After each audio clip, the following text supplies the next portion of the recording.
They were meant to stand complete. Furthermore, both stories were nominated for awards, and the poem actually won one. For historical interest, if nothing else, we figured they ought to be in print somewhere. This is the place. Early works. I'm not ashamed of these stories. They were the best I could do at the time, and they still hold up rather well, but they just don't deserve the same standing as the stories that I still believe in, and I didn't think the ideas were worth the effort of going back and rewriting the stories so they were up to snuff. So here they are for such entertainment as they offer, and perhaps they'll also provide some encouragement to young authors who will read them, smile brightly, and say, if these could get published, anything can. Out of genre stories. Let's face it, if this collection has any commercial viability, it's as a collection of science fiction and fantasy stories. But that isn't the only kind of story I write, and Beth and I thought you might enjoy getting a look at the sort of thing I write for other audiences. Many of the stories were originally aimed at the Mormon audience. Others don't have any discernible audience on God's green earth, but we thought there was even a valid genre reason for including them in a collection of science fiction and fantasy. For some of you, at least, reading Mormon fiction will be the most alien experience you've ever had.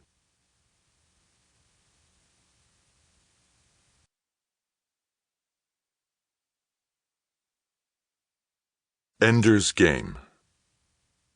Whatever your gravity is when you get to the door, remember, the enemy's gate is down. If you step through your own door like you're out for a stroll, you're a big target and you deserve to get hit with more than a flasher. Ender Wiggins paused and looked over the group. Most were just watching him nervously, a few understanding, a few sullen and resisting. First day with this army, all fresh from the teacher squads, and Ender had forgotten how young new kids could be. He'd been in it for 3 years. They'd had 6 months. Nobody over 9 years old in the whole bunch. But they were his. At 11, he was half a year early to be a commander. He'd had a tune of his own and knew a few tricks, but there were 40 in his new army. Green. All marksmen with a flasher, all in top shape or they wouldn't be here. But they were all just as likely as not to get wiped out first time in the battle. Remember, he went on, they can't see you till you get through that door. But the second you're out, they'll be on you. So hit that door the way you want to be when they shoot at you. Legs up under you, going straight down. He pointed at a sullen kid who looked like he was only 7, the smallest of them all. Which way is down, Greeno? Toward the enemy door. The answer was quick.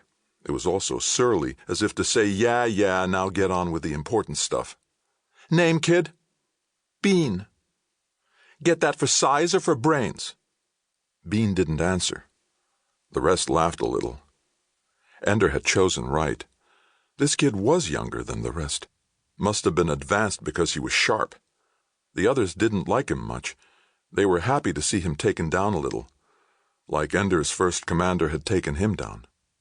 Well, Bean, you're right on to things. Now, I'll tell you this. Nobody's going to get through that door without a good chance of getting hit. A lot of you are going to be turned into cement somewhere. Make sure it's your legs, right? If only your legs get hit, then only your legs get frozen, and in nullo, that's no sweat. Ender turned to one of the dazed ones. What are legs for, Blank stare, confusion, stammer. Forget it. Guess I'll have to ask Bean here. Legs are for pushing off walls. Still bored. Thanks, Bean. Get that, everybody? They all got it, and didn't like getting it from Bean. Right.